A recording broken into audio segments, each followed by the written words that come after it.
जो बिना मैं पहले से कह रहा था कि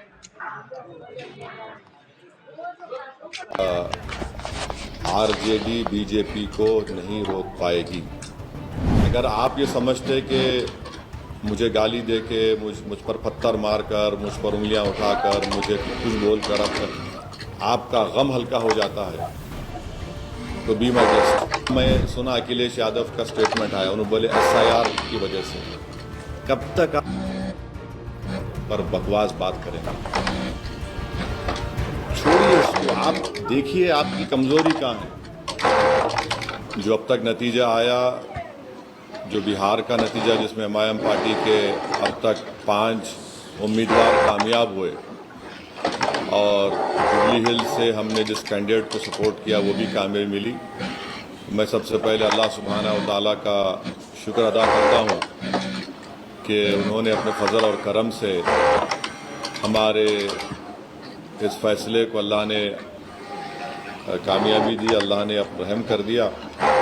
मैं बिहार की आवाम का भी शुक्रगुजार हूँ कि उन्होंने एमआईएम पार्टी के तमाम कैंडिडेट्स को उन्होंने वोट दिया, अपनी मोहब्बतों से नवाजा। मैं शुक्रगुजार हूँ उन 5 असम्बली कॉन्स्टिट्यूंसीज़ के तमाम राय दहिंदगान का, ज़िम्मेदारों का, मजलिस पार्टी के तमाम मेंबर्स का जिन्होंने जनाब अख्तर उल ईमान साहब को कामयाब किया, अमूर से हमारे गुलाम सरवर साहब को बैसी से कामयाब किया, सबर आलम को कुशादामन से कामयाब किया, तौसीफ़ आलम को बहादुरगंज से कामयाब किया और मुर्शिद आलम को जोकीहाट से। और मैं साथ ही साथ शुक्रिया अदा करना चाहूँगा हमारे साथ। मैं जो नतीजा बिहार में आया है वो एक अवामी नतीजा है, हम उसको कबूल करते और हम मुबारकबाद देते हैं और अपनी नेक तमन्नाओं का इजहार करते हैं मौजूदा वज़ीर आला जनाब नीतीश कुमार साहब का।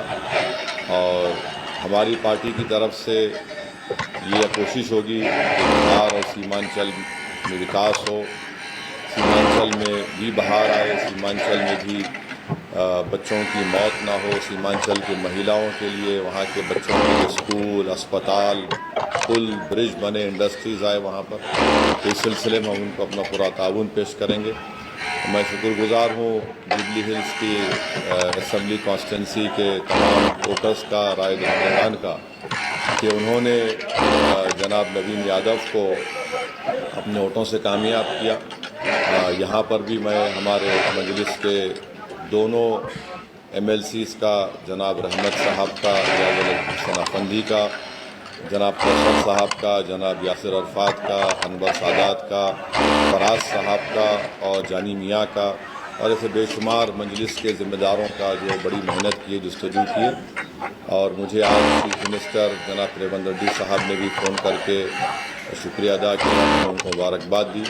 और मैं समझता हूँ कि 2023 के असम्बली इंतखाबात के बाद ये एक बहुत बड़ी कामयाबी जो मिली है जुबली हिल से नवीन यादव को। इसमें बहुत बड़ा रोल सीएम की लीडरशिप रही और ख़ास तौर से उनके मिनिस्टर्स मेहनत किए। और मैं जिक्र करना चाहूँगा टेमरिस के चेयरमैन का कि उन्होंने बड़ा अच्छा कोऑर्डिनेशन किया, उनको भी मुबारकबाद।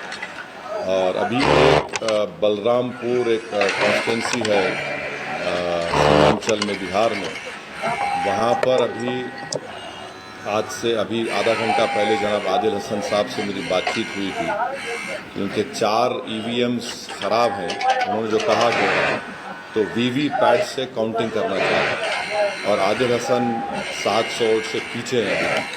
और वो जो काउंटिंग होगी, हमें यकीन है कि इबादपुर एक इलाक़ा है जो बड़ा स्ट्रॉन्ग होल्ड है मजलिस का। तो मुझे उम्मीद है कि अगर वो हो जाएगा तो इंशाअल्लाह आदिल हसन को भी कामयाबी मिलेगी। अल्लाह से हमारी दुआ है कि अल्लाह उनको कामयाब कर दे ताकि मजलिस के एक और मिले इजाफ़ा हो सके। मगर अभी तक कोई क़तई तौर पर इंफॉर्मेशन मेरे पास नहीं आई। जो लास्ट मेरी बातचीत आदिल हसन साहब से हुई थी, बाहर निकले थे, तो उन्होंने मुझसे किसी के फ़ोन पर ये कहा है तो अब देखना ये है कि वो कब मुकम्मल होगी, उसका क्या नतीजा आएगा। मगर बलरामपुर से बहुत अच्छी वोट हसनैन साहब ने लिया है, और मगर उनको कामयाबी नहीं मिली। अरारिया से भी अच्छे वोट हमको मिले हैं मुख्तलिफ़ मकामात से। हमारी कोशिश है कि इसको और हमारी पार्टी को मजबूत किया जाए, और मैं फिर से बिहार की आवाम का शुक्रगुजार हूँ। और ख़ास तौर से मैं पहले से कह रहा था कि आरजेडी बीजेपी को नहीं रोक पाएगी। आप मेरे स्पीचेस उठाकर देख लीजिए, मैंने ये बात कही थी। मैं बार बार आज भी बिहार के उन लोगों से अपील कर रहा हूँ जो इस गलतफहमी का शिकार हैं MY कॉम्बिनेशन के ऊपर। मैं पहले भी कहा, असेंबली इलेक्शन के दौरान भी कहा, और आज भी कह रहा हूँ, आप सिर्फ वोट डालने वाले बनकर रहेंगे, आप वोट लेने वाला बनिए। इससे दो फ़ायदा होगा, आपकी लीडरशिप बनेगी और आपके ज़रिए से आप कम्युनल और फासिस्ट फोर्सेस को रोक पाएंगे। तो ये मुझे अपने ख़यालात का इजहार करना था। अगर आपके पास कोई सवालात हैं तो ज़रूर मैं इन सवालात का जवाब दूँगा। अगर आप 1 to 1 करना चाह रहे तो आप सवालात कम करिए, क्योंकि मैं 1 2 3 4 5 6 22 माशाल्लाह से है, और फिर हमारे हैदराबाद के लोकल न्यूज़ चैनल्स भी हैं। तो इसलिए अब आपके ऊपर है। मैं तो बैठने तैयार हूँ, सिर्फ दुआ कर रहा हूँ कि आदिल हसन को भी अल्लाह बलरामपुर से भी दे दे।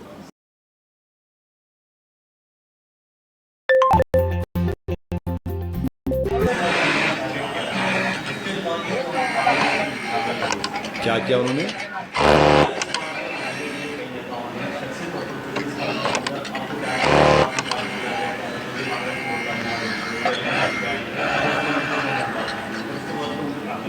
अब उनसे पूछना पड़ेगा कि इतना बोलने के बावजूद भी हर वार्ड में उनकी शिकस्त हुई और बीजेपी की ज़मानत जब्त हो गई। तो लोगों को सोचना चाहिए कि जुबली हिल्स की आवाम ने जो फ़ैसला लिया है वो उसको कबूल करना चाहिए। हम भी बिहार में नहीं जीते, क्या मैं भी बोलूं कि हमारे हसनैन साहब हबीबगंज से 78,000 वोट लेके हारे। मैं बोलूँ क्या 50,000 वोट राजद वाले क्यों लिए?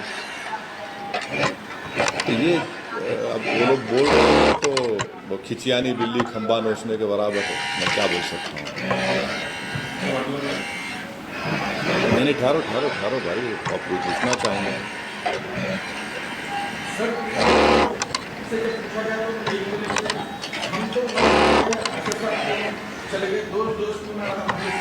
देखिए, ये संगम पिक्चर का गाना अच्छा दिखता, ये सियासत है।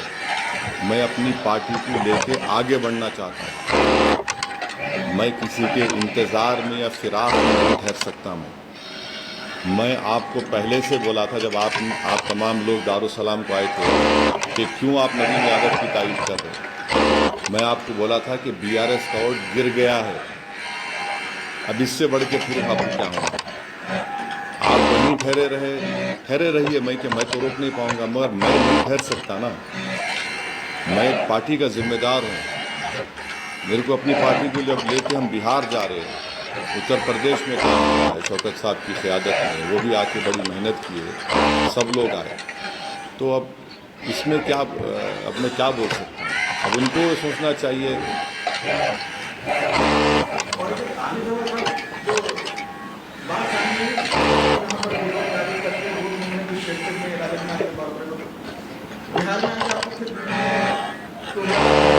ऐसा है भाई, बाज़ लोग समझते कि मुझे गाली देकर अपने नंबर बढ़ा लेंगे अपने पार्टी में।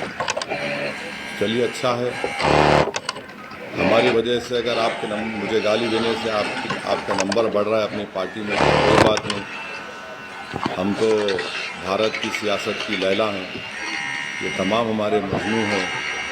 और बाज़ाक़त होता क्या है कि अज़हरुद्दीन का गुस्सा असदुद्दीन पे निकालते, तो मैं क्या कर सकता हूँ? कोई बात नहीं, चलते रहता। मगर अवाम ने, अल्लाह सुब्हानहू व तआला ने हमारे फैसले की लाज रख ली और हम उम्मीद करते कि चीफ मिनिस्टर रेवंत रेड्डी इस बड़ी कामयाबी को लेकर और अच्छा करेंगे तेलंगाना की आवाम के लिए। शहर में जो इंफ्रास्ट्रक्चर की अभी कमी है, सिविक एमिनिटीज़ है, सीवरेज लाइन है, इस वाटर सप्लाई है, 2 BHK का है, इस सबको अच्छा इम्प्रूव करेंगे और ताकि तेलंगाना और जुबली हिल्स में डेवलपमेंट करवाएंगे ताकि इससे आवाम का, गरीब आवाम का फ़ायदा हो सके।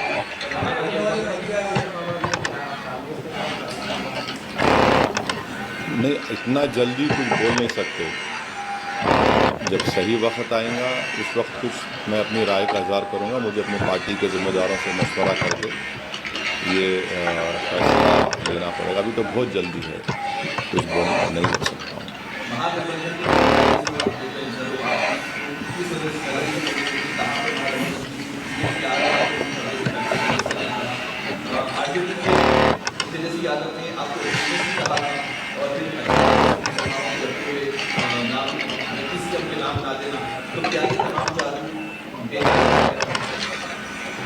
अब जाहिर है वो अपनी शिकस्त का तजिया करें तो उनको पता चल जाएगा बहुत सी चीज़ों का, मगर ये हमको नज़र आ रहा था।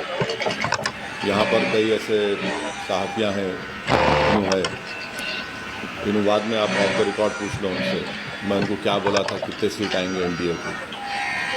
तो ऐसे कई हमारे सहाफ़ी दोस्त हैं, हमारे दोस्त हैं। मैं सबसे एक एप्रीहेंशन का इजहार कर रहा था कि देखो ये लोग इस तरह आगे बढ़ रहे हैं।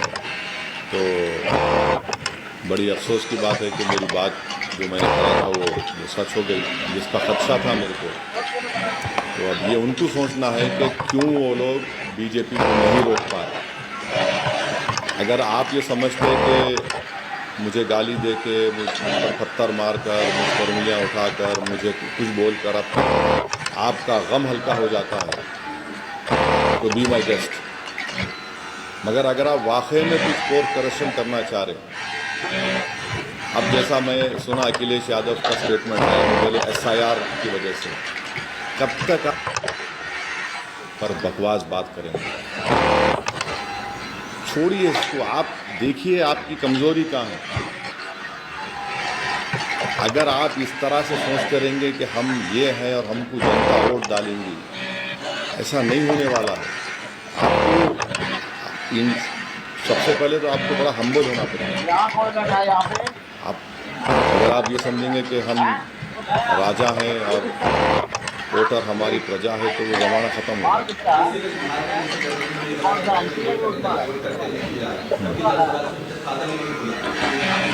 एक बात सुनिए, अगर इंडिया अलायंस नहीं जीत रहा वहाँ पर, कितने 30 सीटों पर शायद अब नहीं मालूम कौन कि 30 और 34 पर आप बोल सकते कि दूसरे समाज में हमें वोट नहीं दिया। आप नहीं बोल सकते ना। क्या बोल सकते इस कास्ट ने हमको वोट नहीं दिया? नहीं बोलते। मगर आप ये समझते कि मुसलमान आपका एक कैप्टिव है, बंधुआ मजदूर है। कब तक आखिर ऐसा आप बोलते रहेंगे? हम तो मुस्लिम समाज से अपील कर रहे हैं कि आप वोट डालने वाले मत बनिए, सिटीजन बनिए। वोटर मत बनिए, सिटीजन बनेंगे तो सिटीजन राइट्स आपको मिलेंगे। अगर आप वोट डालने वाले बनेंगे तो फिर इलेक्शन के बाद आपको सिर्फ ना सिर्फ बुलाया जाएगा बल्कि आप पर जो आफतें आती हैं उसको रूप भी नहीं बोलते।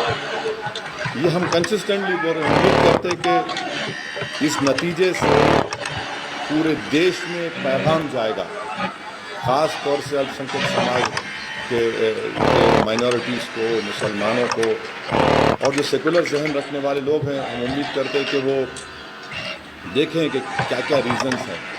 आप उठाकर सिर्फ दो चीज़ों को बोल देंगे तो फिर ये नहीं होने वाला।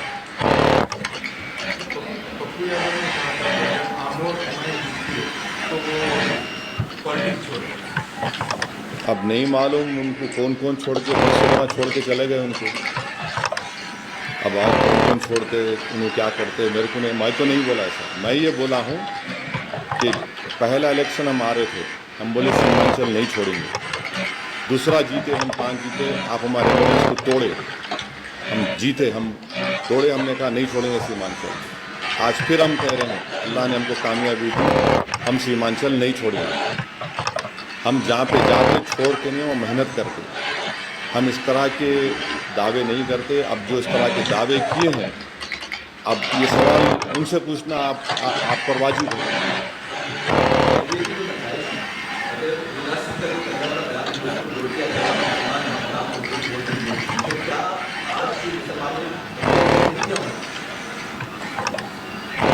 अख्तर उल-इमान के खिलाफ सबा जफर खड़े थे, सबा जफर खड़े थे ना, वो नहीं जीत पाए, मैं वोट मिला उनको।